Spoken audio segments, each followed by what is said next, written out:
Corona के कर्मवीर कार्यक्रम में आज हमारे साथ एक ऐसे शख्स से जुड़ने जा रहे हैं जो कार्टूनिस्ट, कवि, कॉमेडियन और एक्टिंग करने में माहिर तो हैं ही। कोरोना महामारी में वो इस वक्त लोगों को जागरूक करने का भी काम कर रहे हैं। कार्टूनिस्ट हरिओम तिवारी ने कार्टून के जरिए लोगों के बीच बहुत से मैसेज दिए हैं। इतना ही नहीं, इस बीच सरकार की तरफ से लिए गए सभी फैसलों पर उन्होंने कार्टून के जरिए अपनी राय जनता के बीच साझा की। हरिओम तिवारी बॉलीवुड के लिए भी काम कर चुके हैं। उन्होंने वेब सीरीज पंचायत, रंगबाज फिर से, जॉनी लीवर के साथ फिल्म सिंह साब द ग्रेट, अरशद वारसी और भूमि पेडनेकर के साथ फिल्म दुर्गावती में भी काम किया। तो आइए बिना किसी देर के सीधा उनसे मुखातिब होने के लिए हम चलते हैं, लेकिन सबसे पहले उनकी एक्टिंग की एक झलक भी आपको दिखाते हैं। और इस वक्त हमसे जुड़ गए एक मजदूर भाई। आइए बात करते हैं। मजदूर जी, नाराज क्यों हो रहे हैं? कैसे हैं आप? बहुत अच्छे हैं साहब, ऐश चल रहे हैं।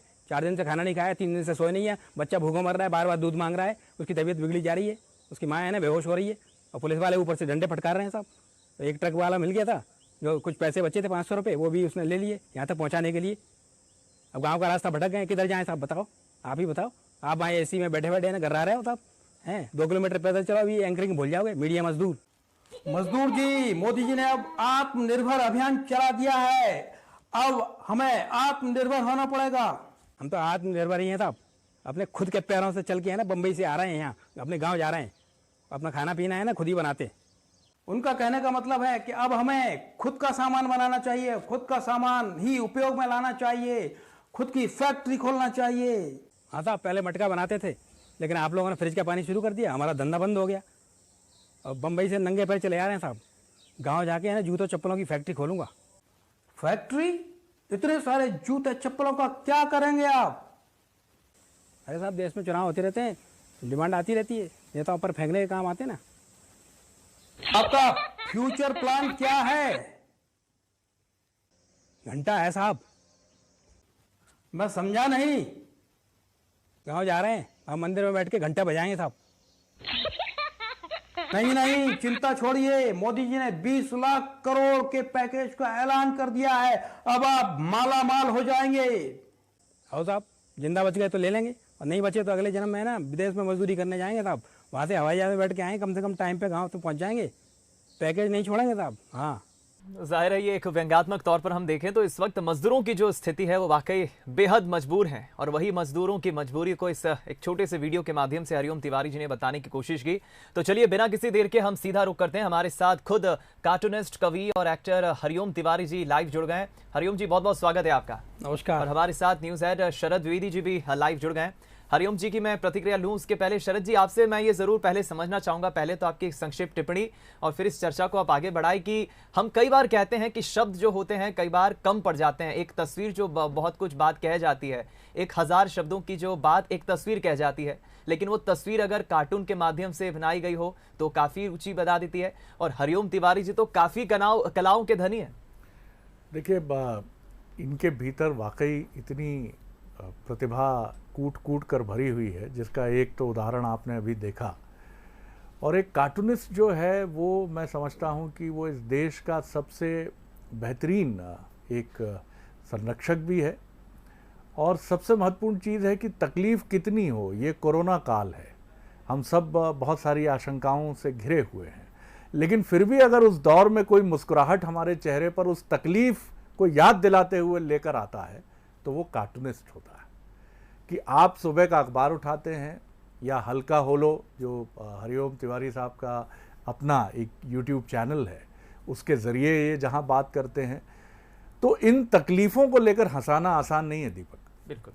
कि कोरोना को लेकर आप सोचिए कि कोई कॉमेडी शो कपिल जी लेकर आए और उसका शीर्षक ही हो कोरोना पर हंस लो। ये हंसी संभव, मैं नहीं कहता इम्पॉसिबल है, लेकिन एक कार्टूनिस्ट, एक पत्रकार ये कर सकता है। बिल्कुल। क्योंकि वो सबसे पहले अपने ऊपर हंसता है, क्योंकि वो इस देश का नागरिक है, वो उन विसंगतियों को खुद करीब से देखता है एक नागरिक के नाते। हरिओम जी वो देखते हैं। हमने इत्तेफाकन एक प्रमुख अखबार में साथ काम भी किया है, जहां ये एक बड़े अच्छे कक्ष में बैठते थे ऊपर, और ये हमेशा कहते थे कि मैं तो पायलट हूँ, क्योंकि हम लोग नीचे एडिटोरियल में बैठते थे और इनका कक्ष काफ़ी ऊपर था, तो इनको ईगल व्यू मिलता था वहाँ से। तो ये उसका भी, क्योंकि एक कार्टूनिस्ट हर चीज़ का मजाक में लेता है उसको, और उसको हमेशा ढूंढता रहता है उसकी पैनी दृष्टि।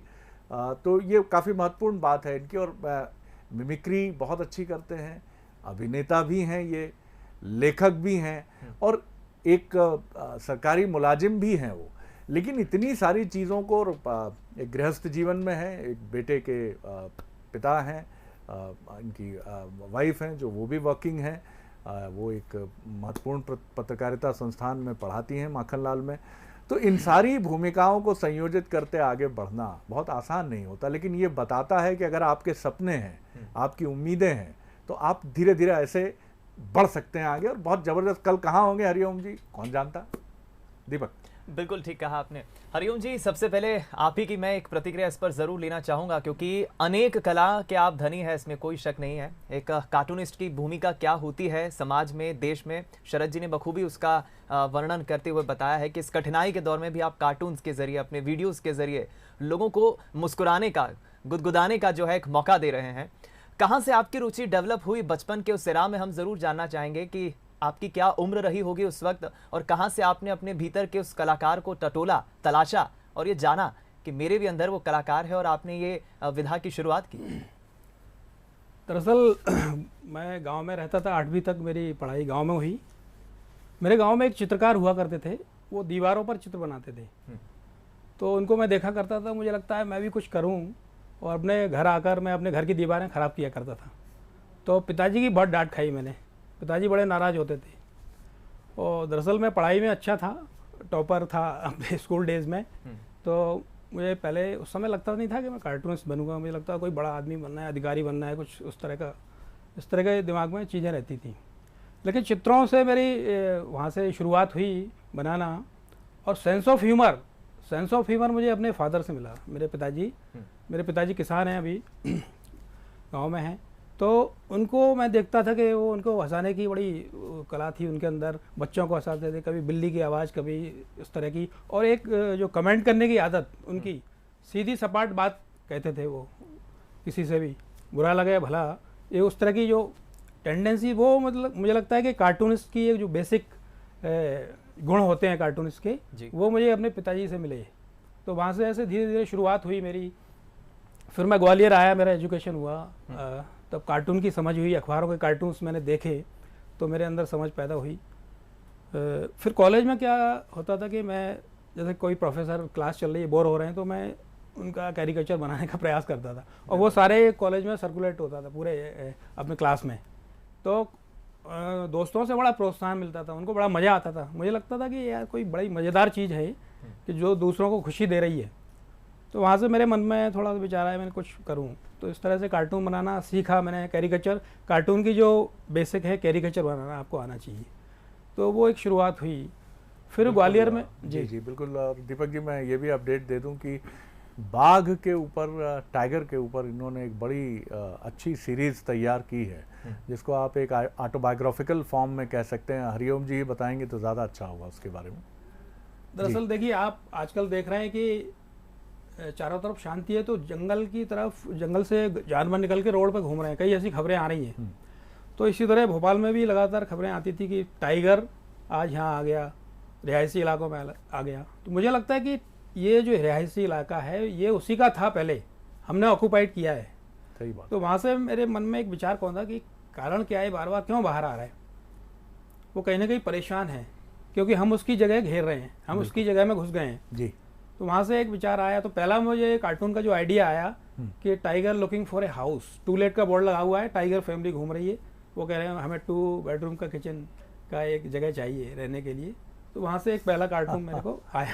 जी जी। तो इस तरह से शुरुआत हुई और आते गए। और ये बहुत चर्चित सीरीज रही है देश में। टाइगर स्पीक नाम से किताब है, वो किताब है। और ये प्रदर्शनी वो देश के कुछ महत्वपूर्ण शहरों में लगा भी चुके हैं, और काफ़ी पॉलिटिशियन सहित बुद्धिजीवी तबका और आम लोगों ने इसको बहुत अप्रिशिएट किया है। हरिओम जी, एक आर.के. लक्ष्मण साहब मुझे जब याद आते हैं, मतलब जिन्होंने एक पूरा युग जिया है कार्टूनिस्ट के तौर पर, और जो उनका वो एक बुजुर्गवार शख्स जिनकी आंखों में चश्मा है, बाबूजी, और चेहरे पर सादगी है, सरलता है, और उसके बीच में वो उन विसंगतियों को व्यवस्था से जुड़ी हुई, समाज से जुड़ी हुई, सरकार से जुड़ी हुई, वो बड़ी सहजता से उजागर करते चलते हैं। एक कार्टूनिस्ट की सबसे बड़ी चुनौती क्या होती है, उसकी सबसे बड़ी कठिनाई क्या होती है? हर दिन एक विषय ढूंढना, उस विषय को लोगों के चेहरे पर मुस्कान लाने तक ले जाना, किस तरह से आप देखते हैं कार्टूनिस्ट की ये जो जर्नी होती है उसको? देखिए, मुझे लगता है कि कार्टूनिस्ट जो एक व्यक्ति रहता है, उसका व्यक्तित्व वो बड़ा अंदर से बहुत बेचैन रहता है। समाज में जो विकृतियां हैं, जो घोटाले हैं, या जो गलत चीज़ें हो रही हैं, उनको लेके वो अंदर से बहुत दुखी रहता है। लेकिन ये दुख उसको एक एग्रेशन देती है अंदर से, तो वो एग्रेशन उसका कार्टून के माध्यम से निकलता है। और कार्टून एक ऐसी कला है जिसमें आपको हंसाना भी है और एक ऐसी बात कहना है जो कि एक आम आदमी कहना चाहता है।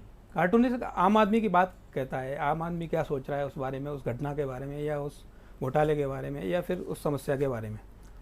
तो कार्टूनिस्ट उन लोगों का एक प्रवक्ता बनता है जो लोग अपनी बात नहीं कह पाते। जैसे टाइगर का मैंने जो लिया, टाइगर स्पीक, जो टाइगर कार्टून्स बनाए, तो टाइगर बेचारा बोल नहीं सकता, अपनी बात कैसे कह सकता है? तो उस तरह के कार्टून्स मैंने बनाए जो लग रहा है कि टाइगर, एक बैठक चल रही है टाइगर, सेव टाइगर की, तो उसमें जाके वो पहुंच गया कि मैं असली बात मैं बता पाऊंगा।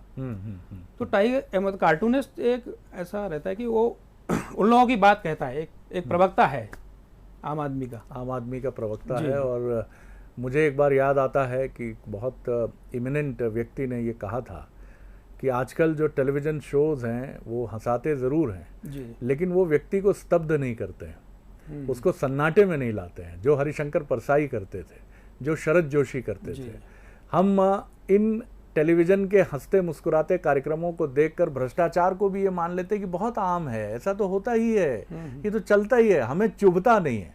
लेकिन एक कार्टूनिस्ट वही भूमिका निभाता है जो इन इमिनेंट व्यंग्यकारों ने निभाई है, कि वो हमको हंसाता भी है और सर पकड़ने पर भी मजबूर करता है कि हे भगवान, क्या हालत होती जा रही है, समाज किस तरफ जा रहा है, किस तरफ चीज़ें बढ़ रही हैं। हरिओम जी, आपके व्यक्तित्व की एक बड़ी खासियत है कि आप अभिनय की तरफ भी मुड़े। हमने आपका अभी श्रमिक वाला मुजाहिरा देखा ही, और कई और क्लिपिंग्स हैं आपकी जो बहुत गुदगुदाने पर मजबूर करती हैं। लेकिन जो मुझे व्यक्तिगत तौर पर पसंद है और जो मैं मेरे मित्रों को भी बहुत पसंद है, वो है आपका आप ही के शहर ग्वालियर से आने वाले, इस देश ही के नहीं बल्कि दुनिया के फ्रंट लाइनर्स पॉलिटिशियन में शामिल अटल बिहारी वाजपेयी जी का जो भाषण देने का एक तरीका था विशिष्ट, उनकी आंखें, उनका चेहरा, उनकी भाव भंगिमा, बिल्कुल आप बिल्कुल लीजिए। और इसके बीच में जिस तरह से वो अपनी बात कहते थे पॉजेस के साथ, बॉलीवुड में दिलीप कुमार इसके लिए पहचाने जाते थे, और राजनीति में ये परंपरा आज भी उनको बहुत सारे पॉलिटिशियन फॉलो करते हैं। अटल जी के बारे में जो आपका एक अंदाज था, जो आपने लॉकडाउन को लेकर आपका वो यूट्यूब का वीडियो भी काफ़ी चर्चित रहा था, मैं चाहूँगा कि ज़रूर हमारे दर्शकों को आप ले जाएं। हम एक बार फिर उनको प्रणाम करते हैं अटल जी को, उनको बहुत भावांजलि, और बहुत मन से हम उनको याद करते हुए आपको, दर्शकों को, व्यूअर्स को, दीपक जी आपके साथ में ले जाता हूं अटल जी की स्मृतियों की तरफ वाया हरिओम तिवारी जी। अटल जी की थोड़ा सा मेरे भी पसंदीदा नेता रहे हैं, तो मुझे बड़ा अच्छा लगता था उनका भाषण। तो एक थोड़ा सा अंदाज उनका जी, अगर इस वक्त वो होते तो किस तरह से चीज़ों के बारे में बोल रहे थे। नमस्कार, इस वक्त पूरे देश में विपत्ति आई हुई है,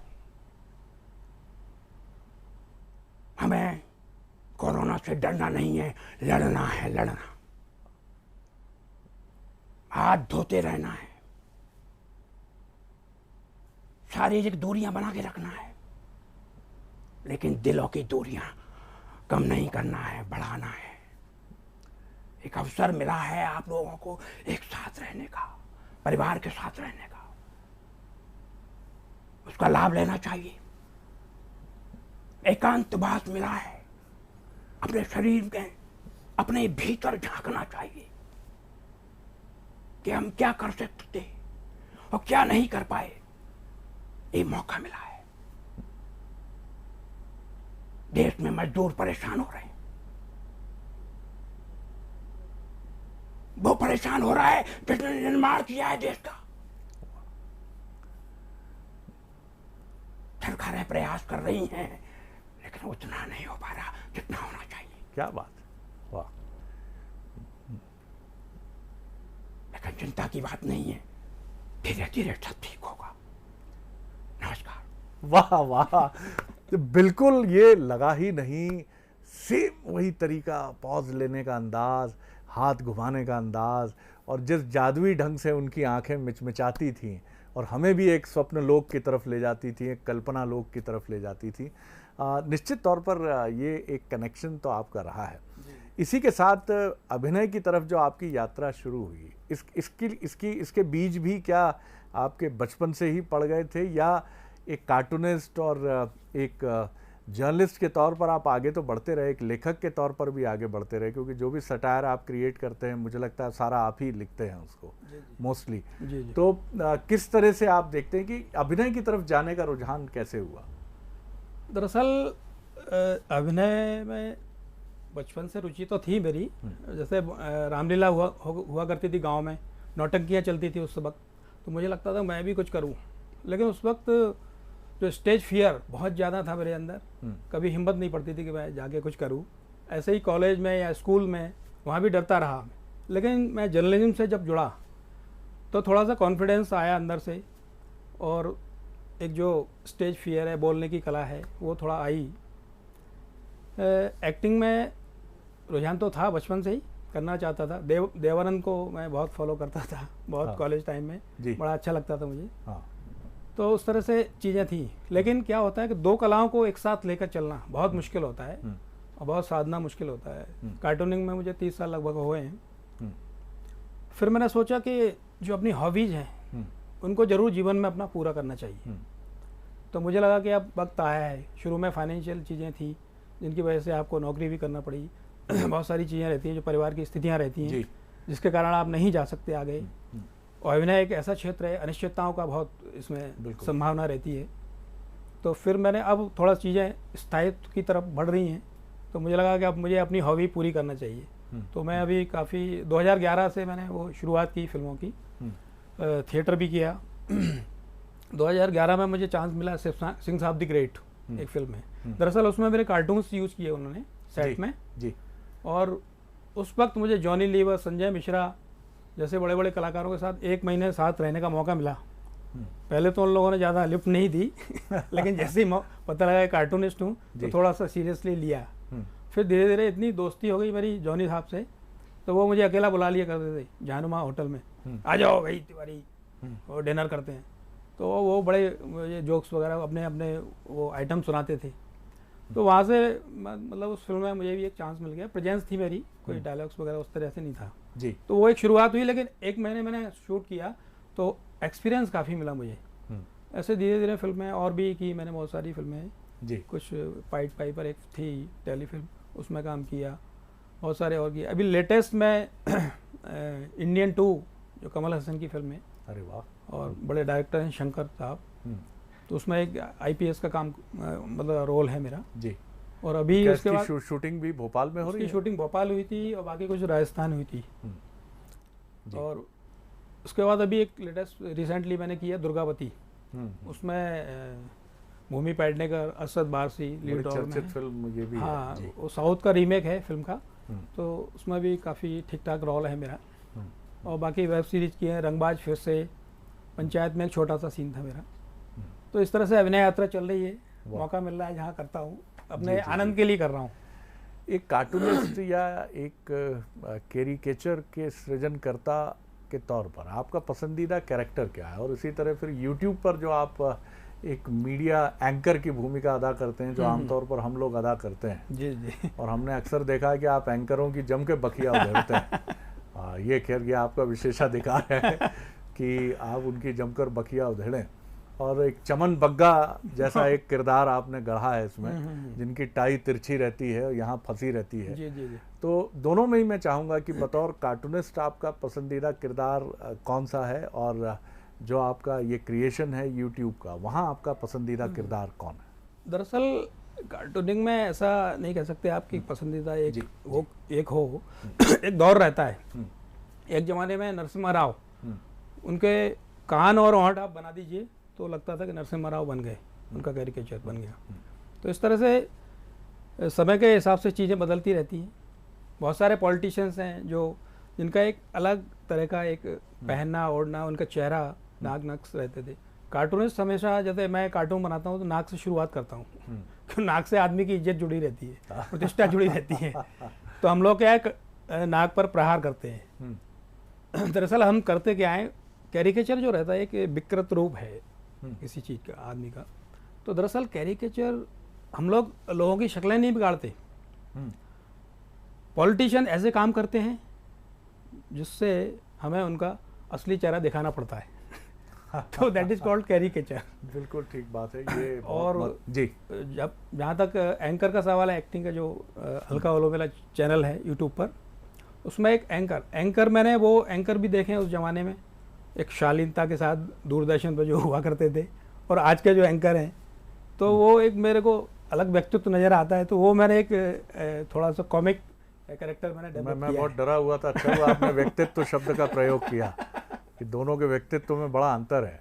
चलिए, मैं बहुत धन्यवाद करता हूँ इस बातचीत के लिए और सीधे रुख करता हूँ। बहुत आपको शुभकामनाएं हरिओम जी, आपकी भावी यात्रा के लिए भी, जो एक हरफन मौला जी किरदार के तौर पर आगे बढ़ रही है। कार्टूनिस्ट, लेखक, सटायरिस्ट, एक्टर, यूट्यूबर, तमाम आपकी पर्सनैलिटी में ये जो रंग हैं ये और निखर कर सामने आए। दीपक जी, चलिए, तो ये थे हमारे साथ कार्टूनिस्ट, एक्टर, पत्रकार और मल्टी टैलेंटेड हरिओम तिवारी जी। बहुत बहुत शुक्रिया आपका हरिओम जी, और शरद जी आपका भी शुक्रिया। Thank you.